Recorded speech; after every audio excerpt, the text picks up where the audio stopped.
Welcome everybody, this is Denny with Why Is This True, and joining me today is Mick Schrier from San Francisco. And Mick and I met on Facebook, I think a couple months ago. Actually, it could have been just prior to the Eclipse of Disclosure up in Mount Shasta. Mm-hmm. And I have to apologize to you because you weren't on the map for me right then. We'll get into that later. But yeah. But I think I failed to recognize the importance of this meeting. But now it's dawned on me that this meeting was indeed divinely inspired and very fortuitous. And so thanks Mick for joining me. I really appreciate this. Your story is amazing.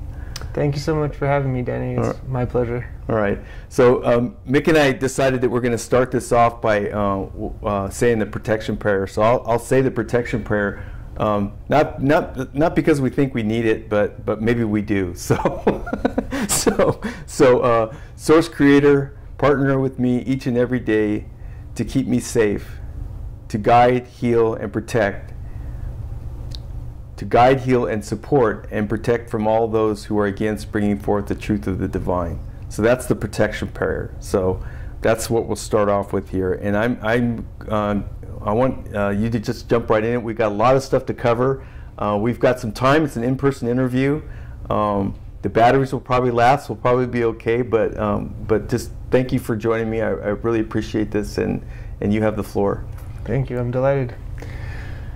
Well, I'm just going to give my personal experience and perspective on what most people are calling the secret space program. Okay. But we're calling it the Mercenary Army Program, right? Right, yeah. Which is a little bit more accurate. Yeah, I think so. So I'll start from the beginning. At a very, very early age, I was obsessed with extraterrestrials. As far back as I can remember, I used to have posters, books, t-shirts, necklaces, all alien themed. My favorite Halloween costume as a child was being an alien, and I was that multiple years in a row. A cute little story that my dad just shared with me recently is when I was a child, the first time he showed me the movie E.T., the scene where he comes back to life, I, as a young child, went and hugged the TV, hugged E.T. I was very emotionally attached.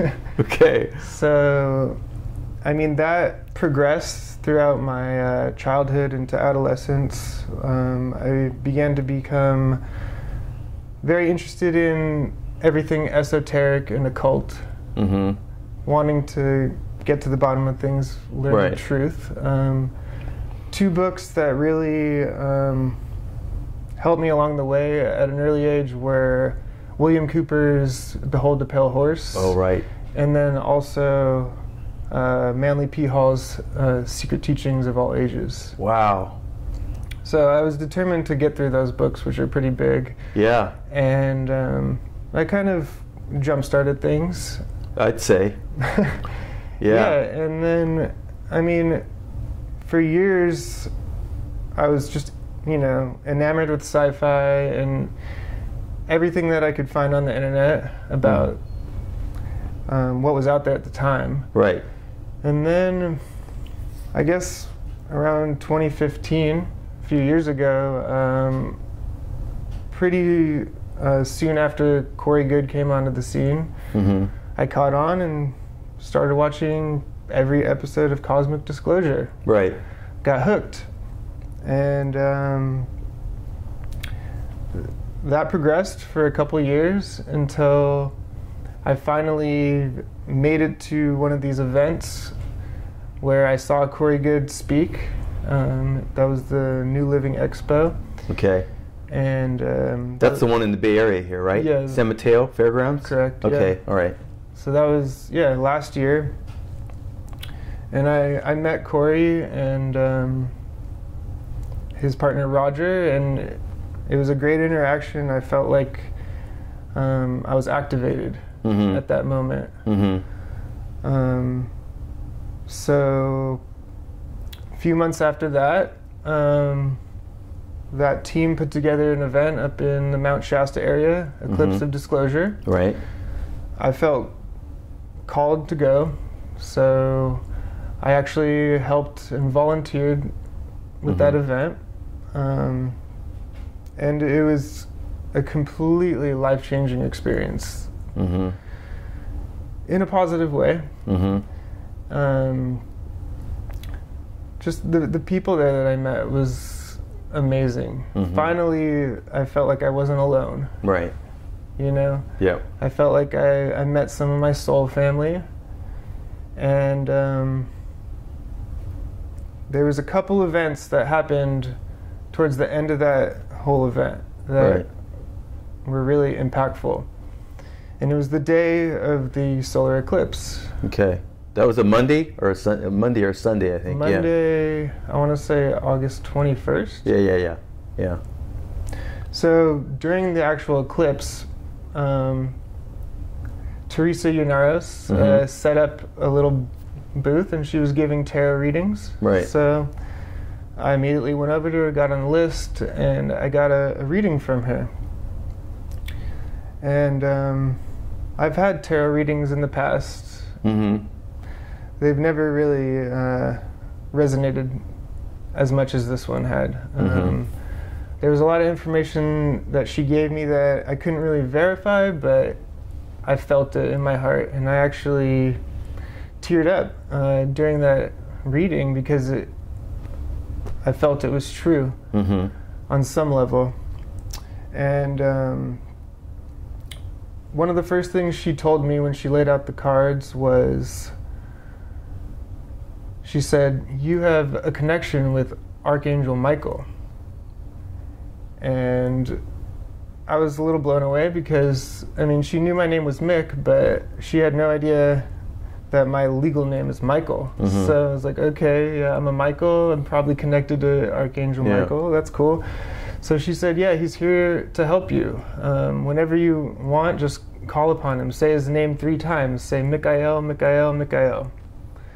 So I said, okay, I registered that in my brain, and one of the next things she told me was that she sensed that I had experienced some sort of trauma in my early childhood that I didn't remember. It was suppressed.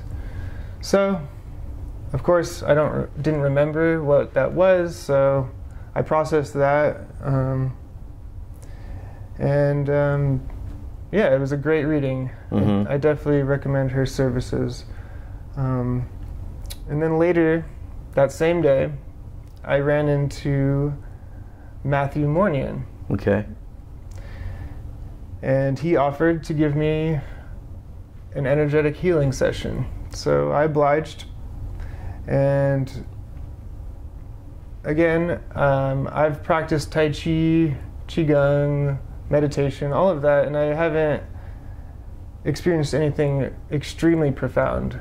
But so I wasn't expecting anything crazy from this experience. I kind of thought like I was gonna say, oh, thanks, Matt, I feel nice and relaxed, whatever. But it was one of the most intense experiences of my entire life.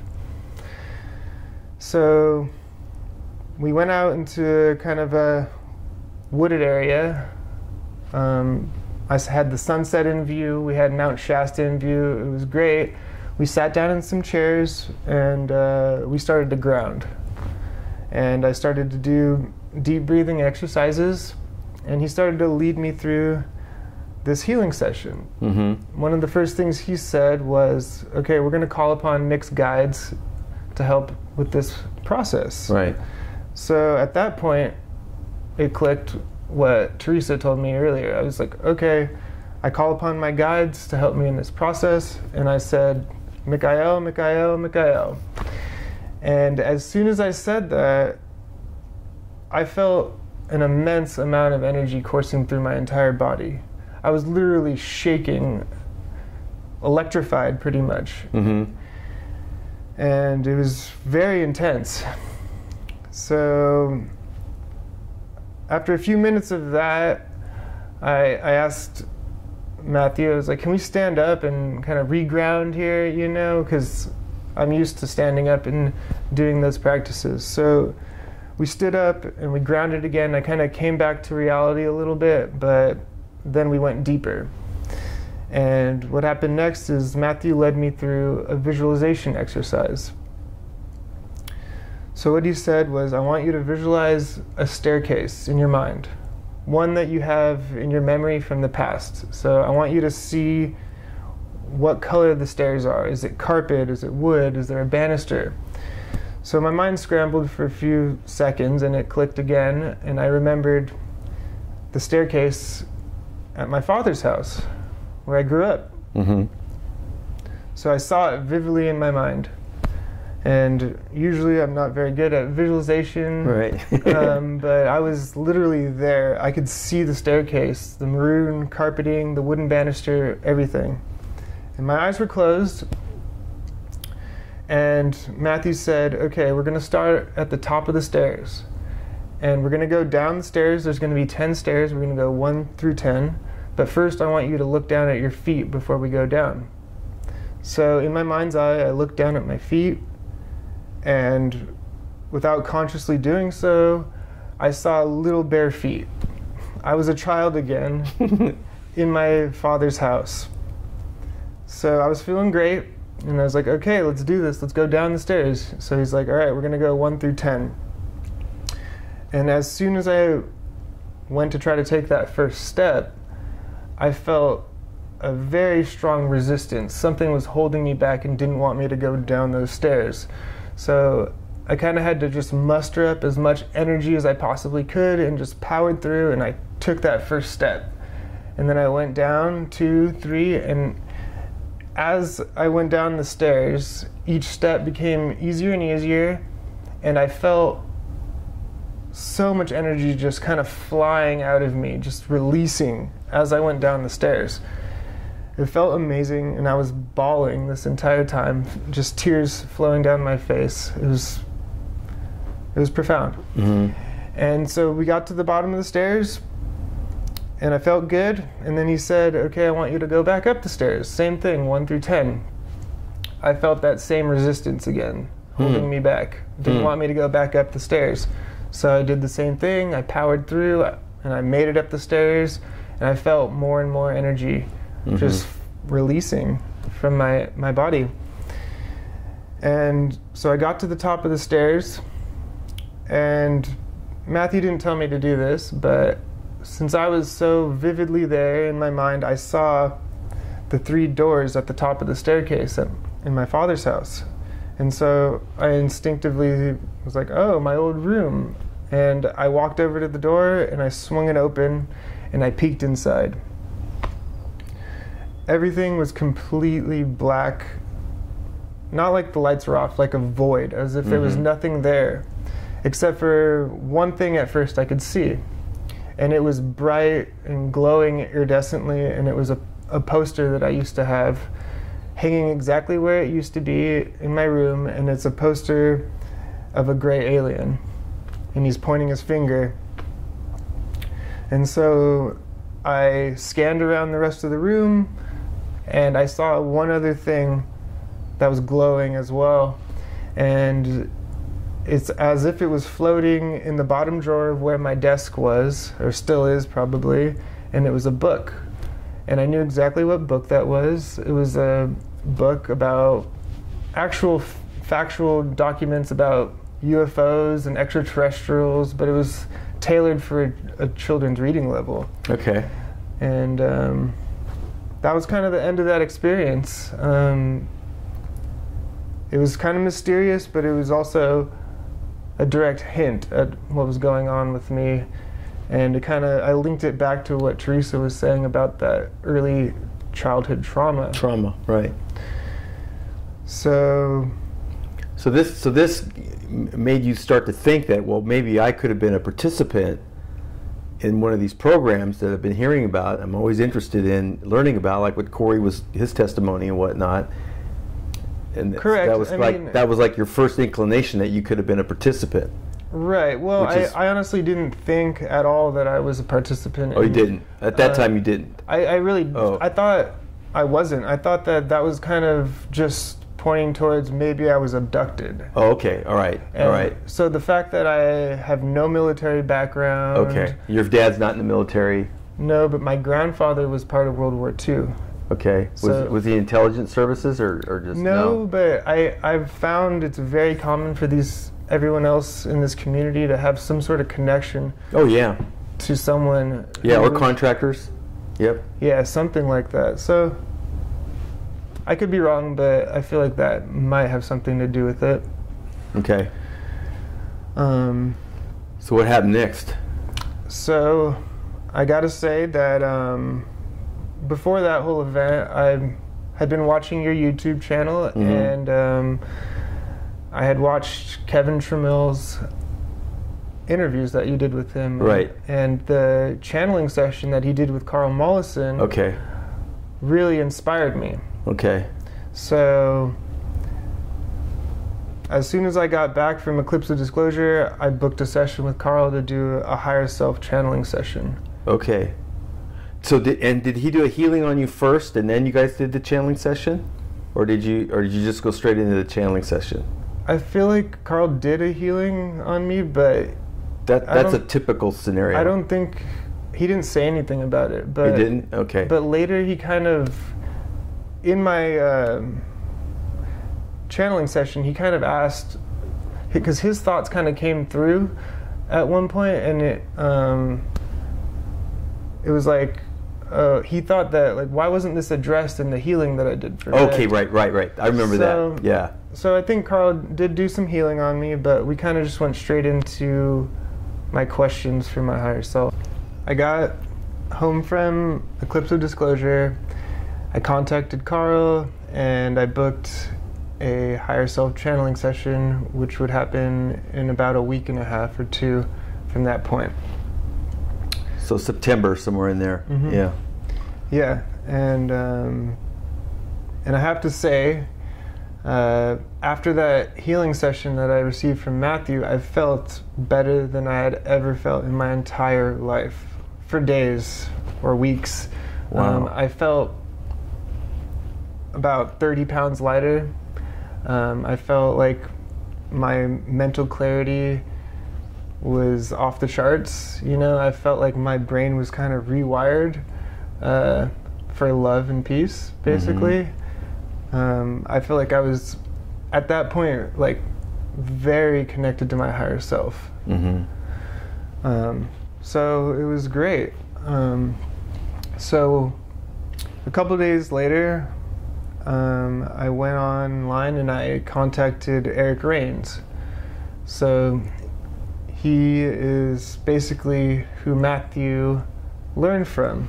So I didn't get a chance to connect with Eric at the event, really. So I just really wanted to thank him for everything that he does. And, you know, if it weren't for him, I wouldn't have been able to receive that healing from Matthew.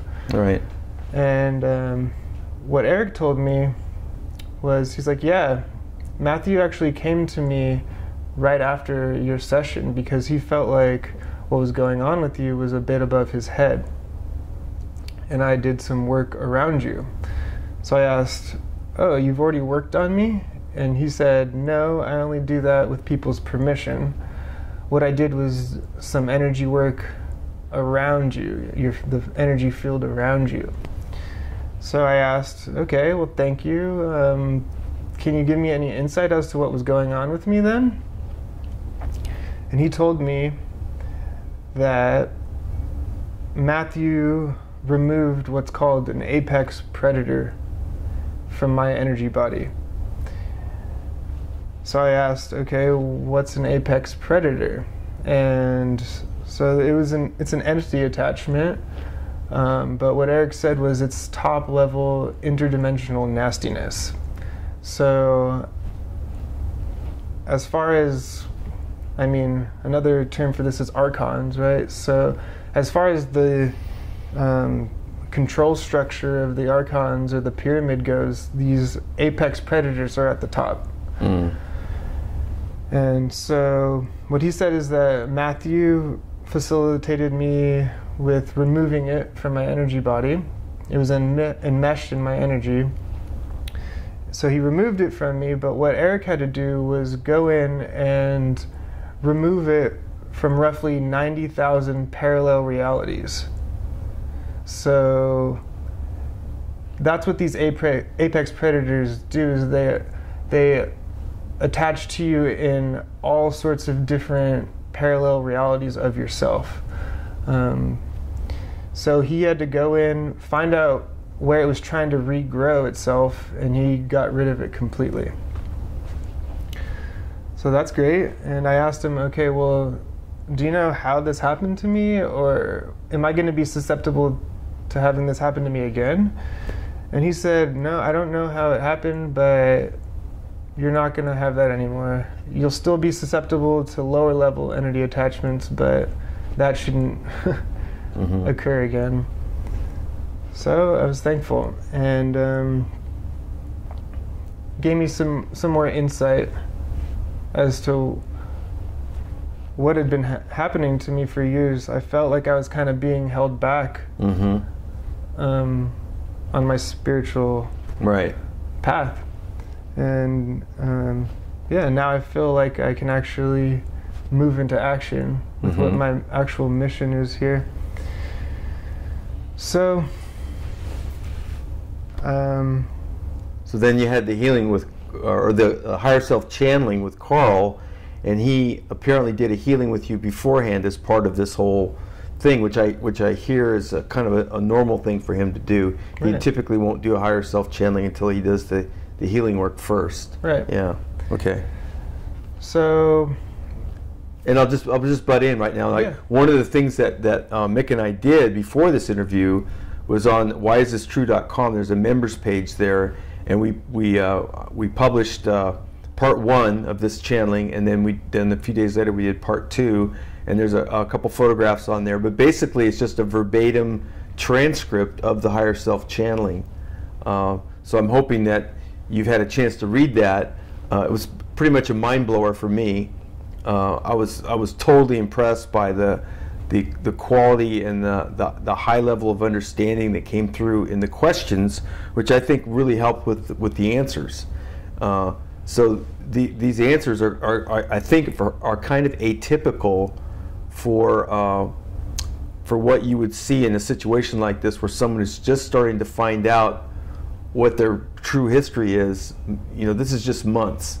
And I just point this out because in my limited experience so far with people who've had a background like yours, this is usually a years-long process where people go, oh, I was involved, and there's trauma, there's like going back and forth, like, you know, being engaged with the healing and then retreating from it, and it could be a very tumultuous process, you know, including upsets within people's family lives and on and on and on. So, so kudos to you, for having your sense of stability around all this, because anyway, it's just I was just impressed. I mean, I kind of feel like I'm on the fast track with you. Like, this is a lot to digest in a really short period of time. It was a lot for me to process, the information that came through, and I definitely suggest anybody interested, please go read those transcripts, because it can help us all. Yeah. The messages that came through, and there's no doubt in my mind that was really my higher self telling me what was best for me. Yeah. Now, since you had the reading, have you had any other kind of like epiphanies or realizations or memories come back? Or honestly, this is another point I'd like to make, is that no, I do not have any conscious recollection, no memories.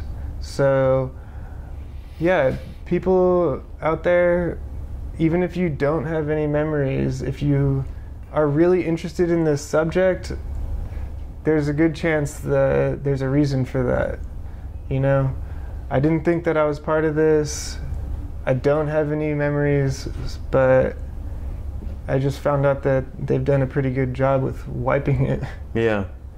So you actually, in this incarnation, you actually had 2 20 and backs. Yes. According to the higher self channeling. Correct. And there was quite a bit of interaction along the same lines in previous incarnations, apparently. Right. So Karl gives you a list of suggested questions to ask for these channeling sessions. Okay. So I started off with a good amount of his suggested questions because I thought they were really helpful. Mm-hmm. And one of the suggested questions is something like, what karmic legacy is most important for me to heal, or something along those lines. Mm-hmm. And so this was before I even got into my own questions, and what came up from that answer was, you have a karmic legacy of exploitation from higher forces, something along those lines. And it's like very akin to being in the military. Mm-hmm. But it didn't give me a direct answer. I was just like, exploitation? What? Okay. So I kept asking questions, and I got to my own questions, and I asked, have I been abducted? And my higher self said, we don't want to cause fear here, but yes, you've been abducted many, many times, and very recently as well. And then I asked my higher self, can you please tell me what happened in my past life, the one previous to this one? Right. And then my higher self said, you were part of a program where you worked alongside extraterrestrials. And, you know, it was very dark, Mm-hmm. a very dark agenda. So that kind of blew me away. I was like, oh, in my past life I was part of this? So, and then I asked, well, have I been part of this, any of these secret space programs or unacknowledged projects during this lifetime? And the answer was yes. And this started at a very early age. Mm-hmm. So I think it was in my second channeling session where I then asked, well, have I done a 20 and back, or how long have I served in these programs? And then that's when it said, yes, you've served 2 20 and backs in this lifetime. And it's kind of perplexing, but I asked, like, well, when did this begin? And so this was a few months ago, right? And I just turned 30, so I was 29 at the time. And my higher self said this began about 30 years ago. Wow. So I think they were manipulating me in the womb. Yeah. Something along those lines. Right. Which is a fairly common story for some of the, for some people. Or for a lot of the people who claim had to have a map experience, it turns out it started either really young or even in the womb like that.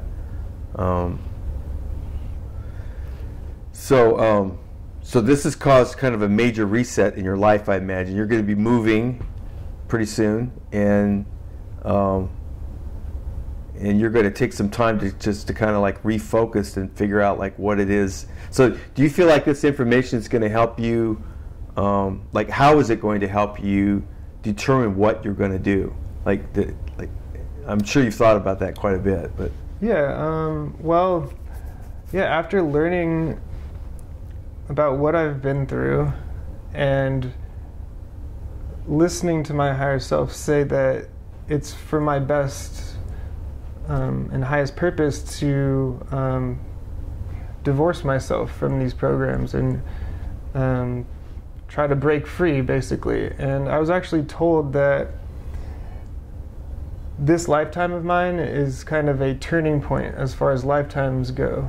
I've been heading in one direction, and this lifetime I'm starting to finally head back into a positive direction. And I basically agreed to become part of these programs again in this lifetime so that I could break free from it. Mm-hmm. Okay. So, yeah, my whole perspective really changed about these programs. Before, honestly, I knew they were dark. I knew there was a lot of dark things that were going on, but it was hard for me not to be fascinated and, you know, oh wow, secret space program, going into space, meeting aliens, you know, I thought it was cool. But now it's flipped. I know that there's nothing good that comes from these programs at all, and I don't want to have any part with it anymore. Mm-hmm. So the idea of there being some kind of a situation where you could have been abducted and then you actually utilized in some positive fashion, like for the protection of humanity or whatever it is, you know, that's just off. That's not something that's not an idea that you subscribe to at all. Then. Not at all, because this is exactly what my higher self told me. They mind control you, they manipulate you into thinking that you're doing something great for humanity and saving the world and you're fighting against the bad guys or whatever. Mm-hmm. But it's all false. Mm-hmm. It's all for their agenda. And why do you think that resonates with you? Why do you think that's a believable story?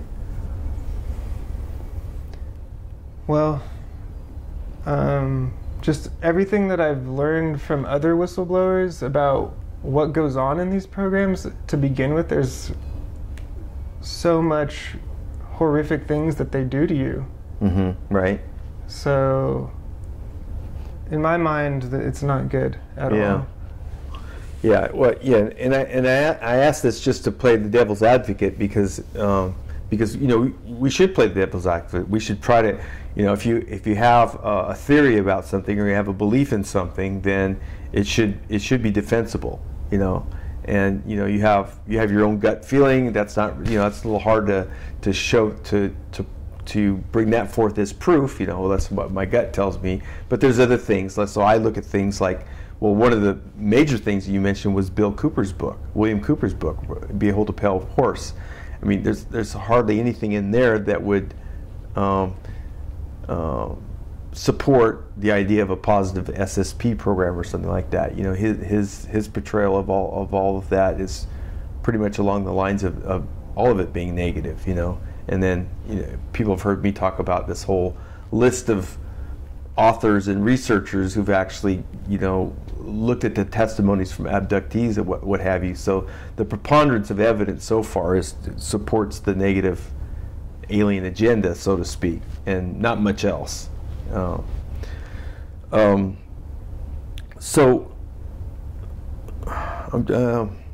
else would you like to, in this interview? You know, this is your chance to kind of get the story out. Is there any other aspects of what you've learned that you think might be helpful to people?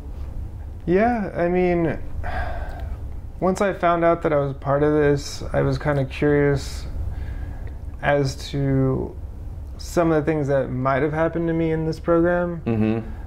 And one thing I've heard about is cloning, right? Oh, right. So I had to ask. I asked, have they used me for a cloning program? Mm-hmm. Are there clones of me? And if so, how many? Mm-hmm. And I thought it was pretty humorous that the word that came through was replicant. That's what Karl used. I mean, and wasn't 30 again? Was it 24 about? Oh, 24. Okay, all right. There's about 24 replicants of me out there. Okay. So maybe Karl's a fan of Blade Runner or something. Yeah, it's in his vocabulary. Yeah. We'll have to ask him about that. But yeah, there's apparently they've not necessarily clones, because it's my higher self said that it has nothing to do with my actual soul. Right. They're soulless beings. They're just using your DNA as a template, so to speak. Right. Probably it might be similar to what the reptilians do when they do the reptilian replacement type thing. Perhaps, yeah. Except in that case, you have the reptilian soul in a human form. But yeah, so clones. What we've learned so far is, if I'm understanding it correctly, they are a soulless being. So they're not really human. They're just like a programmed entity. That look like me. Yeah, that look like you. Yeah, but there was no indication of like how or where they're being used. It's just that you were a good like template for whatever they wanted to use, because you allegedly have some training that helps you to interact as a human with other ET species. One of the next things that I asked, which I've heard about as well, is they use people for breeding programs. Mm-hmm. So I kind of was curious, have they used me in a breeding program, and if so, how many children do I have, you know? And basically what I was told was, yes, you were part of a breeding program, but they weren't children that were produced from it. They used my DNA to make grays, basically. Okay. These artificial life forms that are part organic and part Mm-hmm. AI. So they used my DNA to make grays.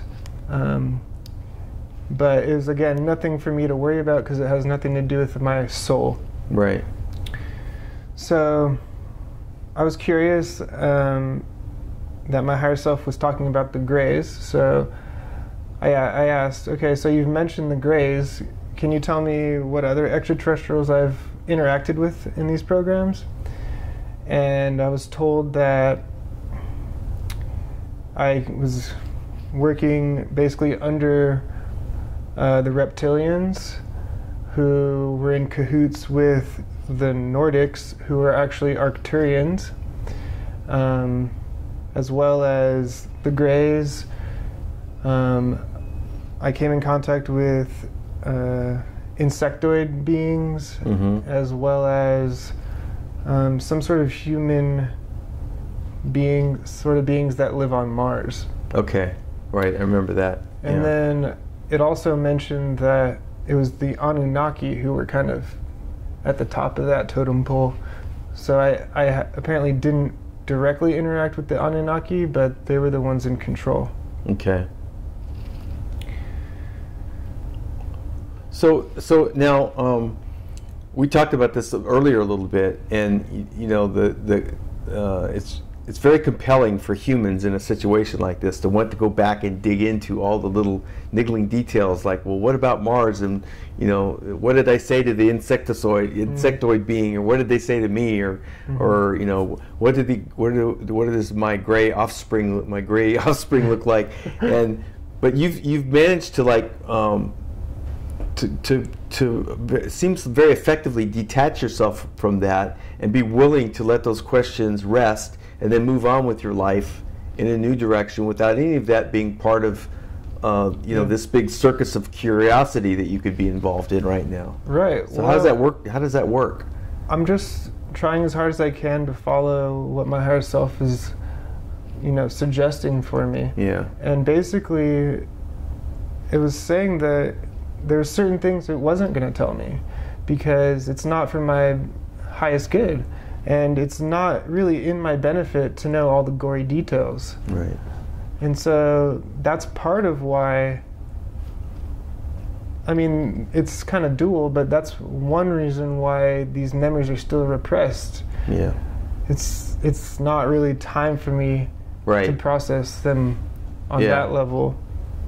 It's a good point. I mean, and I bring it up because I'm kind of in the same situation with this whole Secret Service thing. You know, it's like I was telling you, I still want to research it, and I still want to find out what this guy is. But deep down, I know that it's probably not going to be that very, you know, it's not going to be that beneficial to me to know all that stuff. You know, it's kind of like going back and playing the same record over and over and over again. You know, you're never going to get a new song out of that. You know. Well, also, what my higher self told me was that.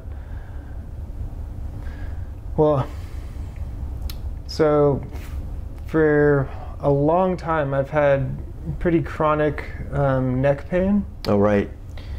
Lots of tension in my neck and shoulders that leads to migraine headaches. And I've gone to the doctor and there's really no explanation for it. So I asked my higher self, you know, why do I have all this neck pain? And I also asked, can you help me with this, you know? Mm-hmm. And the answer that I got was that in my previous lifetime, when I served in these programs, I was injured very badly. It should have been a fatal Right. incident, but they used their, you know, advanced healing technology to save my life, I guess, but it didn't heal me completely. So from that point on, for the rest of that lifetime, I suffered from neck pain, and it kind of carried over into this lifetime.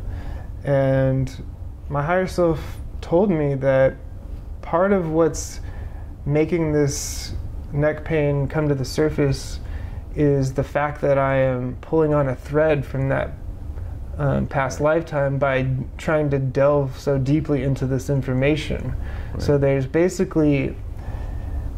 there were barriers put in place to kind of hold me back from accessing this information. They don't want me to get to the truth, so anytime I try to find the truth about this sort of stuff, that's when the pain starts coming through. Okay. And so the information is not going to do any good, and the neck pain was employed by those who were using you to keep you from consciously being aware of it, and your higher self's telling you that you can move away from both of those things by not pulling on that thread.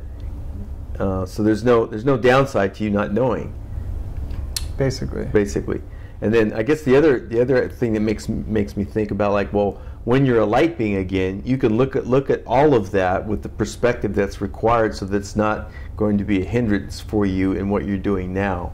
Whereas if you were to maybe be conscious of it now, it really wouldn't help you move ahead or heal or anything, you know? Right. And one of the suggested questions Karl gave me was, what is my life purpose, and am I on track? And my life purpose is to heal. That's pretty much it, is to heal all of this past karmic debt. So it's best for me to kind of not focus on this too much and kind of just go more on a spiritual path. Right. With the idea towards the healing.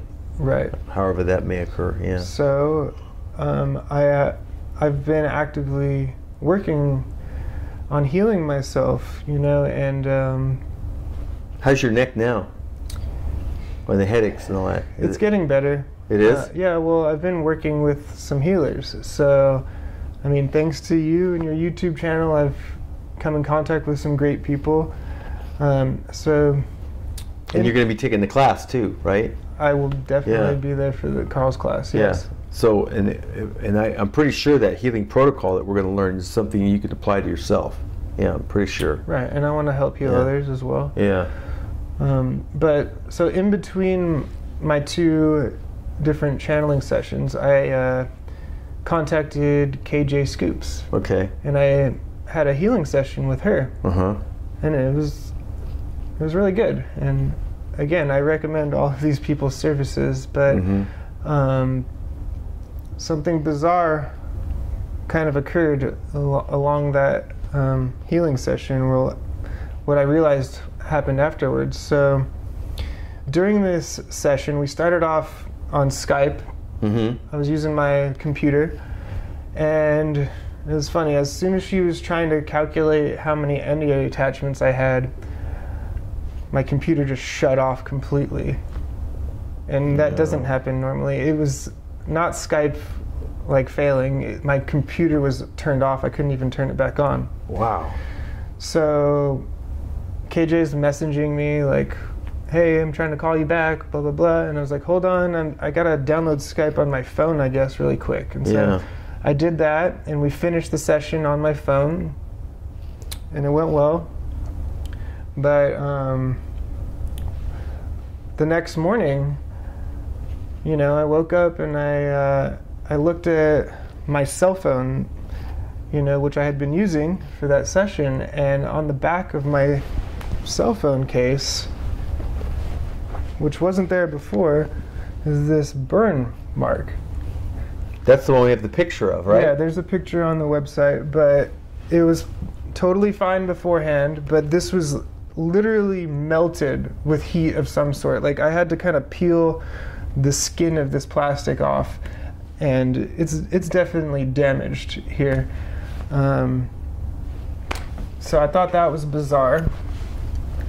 And And then what about your computer? Did your computer come back on? It eventually turned back on like the next day. But so you just went and pushed the button and it turned itself back on. It was fine. Eventually, yeah. Was it a laptop or desktop? Laptop. Laptop. So I believe it was the next day after this healing session.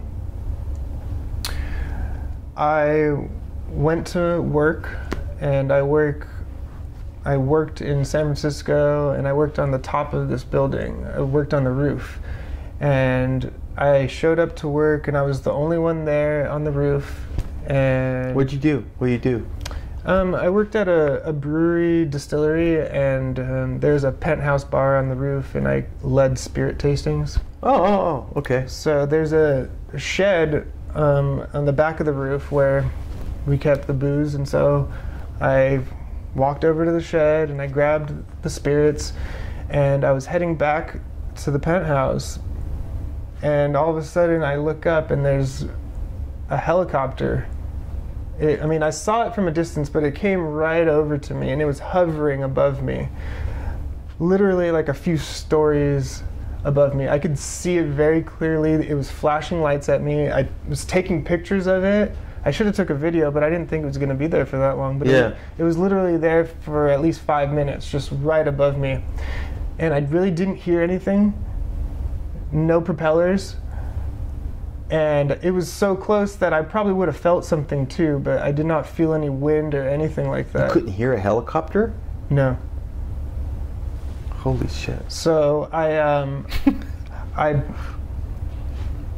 posted these photos of my phone, and the photo I snapped of this helicopter to this. So that's the one that's on the article? Right. Yeah, okay, all right. But I immediately posted it to this Secret Space Program Facebook group. Right, the one that Penny moderates? Yeah, yes. Okay. Yes.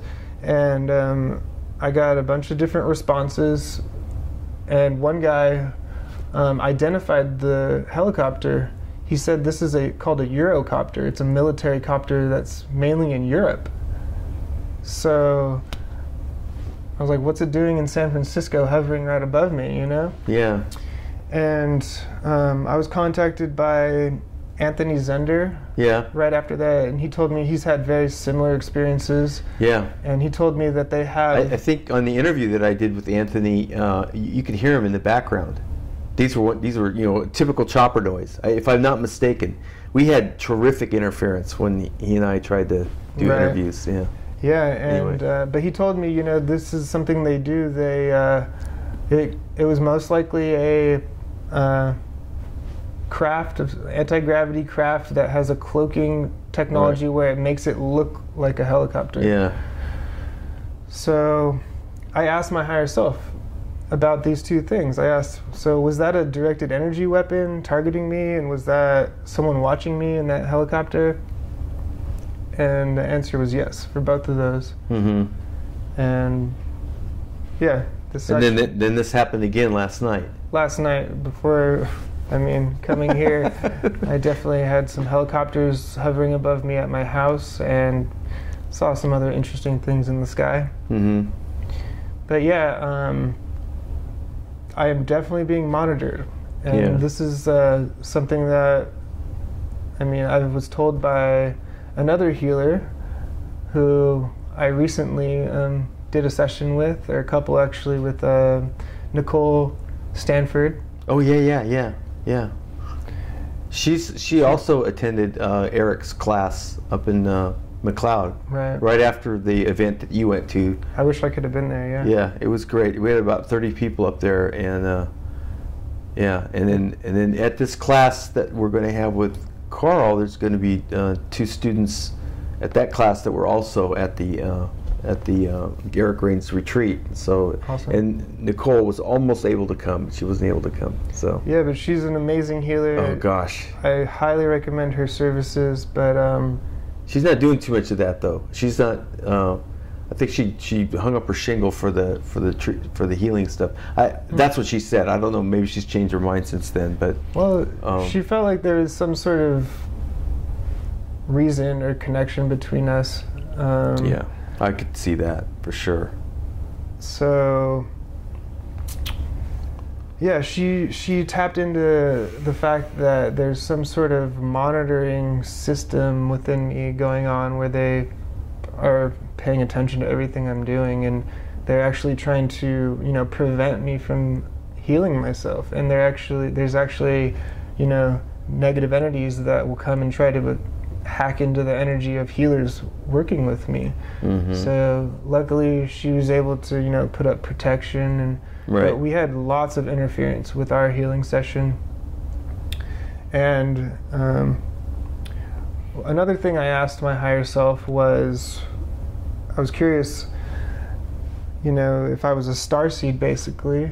Right. And I wanted to know where I came from. So I asked, what star system did I originate from? And my higher self told me, you come from the Sirius star system. And it's pretty synchronistic that during my healing session with Nicole, she told me that Sirians kind of showed up to help with the process. And they were actually pretty funny. They had a sense of humor. But that just kind of solidifies it with me that I'm a Syrian, and yeah, I'm on a spiritual mission. That's why I'm here right now. Right. I came to be a warrior for the light. Yeah. Right. So I'm really glad to come to this realization, and now I'm trying to do everything I possibly can to fight for the light, because what I've learned is there is literally a war going on right now over our consciousness. That's the prize. Yeah. And it's really up to us as humanity to choose to partner with the divine for our salvation. Yeah. Because if we fall under these false stories that these positive extraterrestrials are here to help us, it's really going to just lead us down a path towards annihilation.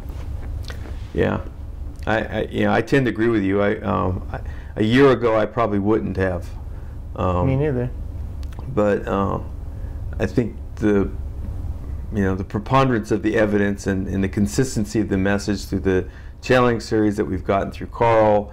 You've got people like William Cooper, Barbara Bertalik, James Bartley, Eve Lorgan. I mean, there's a long list of very serious researchers who've been at this for many, many years, and I think most of them have come to the same conclusions, or at least some that are very similar. You know, including Marshall V. and Summers shouldn't be overlooked. He's been very explicit about it through his work, written books. You know, several books you can get for free on the internet, talks about the whole thing. He's got a definitely different slant on it than what's coming through with Karl's work, but there's a lot of alignment, and we the same things could be said for Barbara Messiniak's work, which is a lot older. You know, that's from the 90s, but still stands the test of time. You know, I feel like everybody who has been putting out information in this field is trying the best that they possibly can. Everyone's intentions are good, but I think there's some deeper truth that we all need to get to understand really what's going on here. And you know, I'm in that process as well, and I will always, you know, be perfectly fine with figuring out that I was wrong about something. Right. You know, it's already happened, so I'm not saying that I know everything, but I feel like my higher self really laid it down and told me what's really best for us as humanity. And I just want to urge everybody to realize that we are connected directly to the divine realm, and the divine realm is there to help support us, protect us, and guide us through what we're going through. So probably the biggest message that I've gotten from these channelings was, you need to partner with the divine. Yeah. So we have to ask for it. Right. We'll get the help if we ask for it. If we don't ask for it, it being a free will experiment, then we're free to tough it out on our own. Do what we came here to do on our own, and we will. And you know, Right. We won't have the help of the divine. If we want it, we can have it. If we don't want it, we won't get it. Right. But we do have to ask for it to get it. Correct. Yeah. Yeah, there's free will, but they want to help us. You just have to ask for it. Right. Right. And we are all in this together. Yes. Right. Yeah. If there is an us and them, it's not amongst us humans. That's probably the way to look at it. And yeah, unfortunately, there's a lot of programming going on to where the humans will want to engage with each other in a controversial way or whatever, or an us and them scenario. But it appears like the us and them scenario that we might want to be paying attention to is humanity here on Earth and then everyone else, so to speak. Although, there are benevolent extraterrestrials. They're just not here. They're not engaged with us, because for them to do so would be a violation of the free will experiment. So, in essence. So apparently, where there is contact with benevolent ETs, it's not in the physical plane. It's what they call intuitive connections, which are few and far between, and they're usually very benign insofar as that they're not going to prompt you to action or make decisions, that kind of thing. It's very much a hands-off policy. That's the way I understand it. Right. And I mean, the other way that positive extraterrestrials are helping us is by examples like me and all the other starseeds out there. Yeah. Good point. That's how they really come here and get work done. Is they choose to come here, incarnate as a human, right, here on Earth, to help change things from the ground level. Right. Yeah, that's a good point. I didn't even think of that. Yeah, that might be the most profound and most direct way that they are interacting with humans. Is by becoming one. Yeah. All right. Well. I want to thank everybody for joining us, and I especially thank you. I'm so glad we met, and to hear your story and to read your higher self channeling, which was just amazing. And we'll follow up. We'll stay in touch, because there's always new developments, new things happening. And what I'm especially hoping for is that for the many people out there who may have had experiences or epiphanies like what Mick has had and have no intention of going public, that this has been helpful to you, that you can find some answers and find some direction, and see some solutions for yourself and your situation, and maybe for others that you might know who've had similar experiences. So anyway, thanks, Mick. Thank you, Denny. All right. Thank you so much for everything that you do. Please, everybody, support Denny. He's the man, and he's doing this full time. So. No, thank you. I really appreciate that. Yeah. Okay. Well, thanks everybody. We'll see you. Bye bye.